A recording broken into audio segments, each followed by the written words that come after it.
Hello everyone, this is second poem of 10th class, Fire and Ice.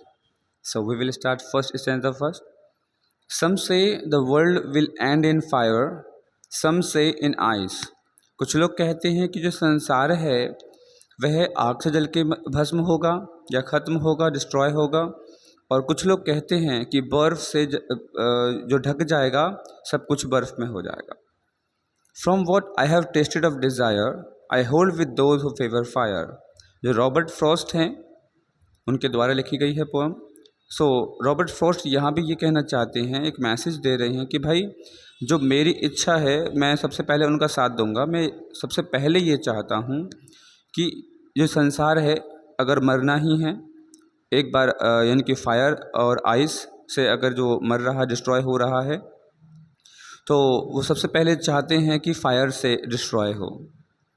तो fire से जो लोग चाहते हैं उनके फेवर में जा रहे हैं रॉबर्ट फ्रॉस्ट।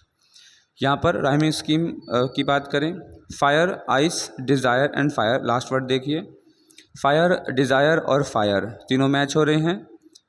ये तीनों को ए रख देते हैं, ए, लेकिन बीच में आइस आया हुआ है, इसको हम बी देंगे क्योंकि फायर और आइस का मैच नहीं है। स्कीम बन जाएगी rhyming scheme A, B, A. Okay, now second stanza. Okay, stanza number 2.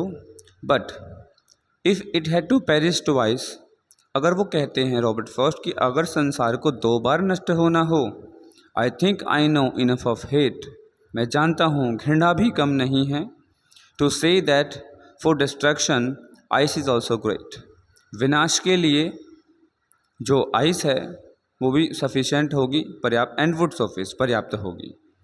यहाँ पर रॉबर्ट फ्रॉस्ट ने जो डिज़ायर है, इच्छाएं हैं, उनको फायर से कंपेयर किया है और जो घृणा है, हेट है, उसे आइस से कंपेयर किया है।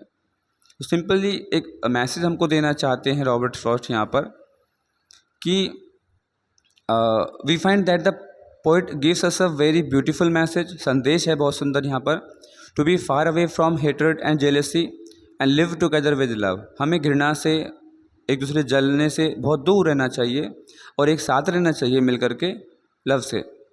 ही वॉन्ट्स अस, जो रॉबर्ट फ्रॉस्ट हैं वो हमको चेतावनी दे रहे हैं एक प्रकार से, that if we don't do so, अगर हम एक साथ मिल करके नहीं रहेंगे, the world will face more trouble than that caused by fire and ice.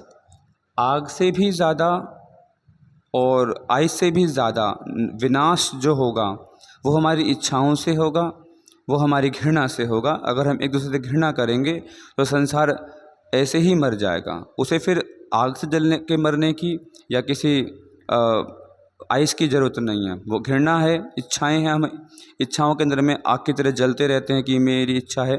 तो जलने से बेटर है कि कुछ वर्क करें और हम अपनी मंजिल को पाएं।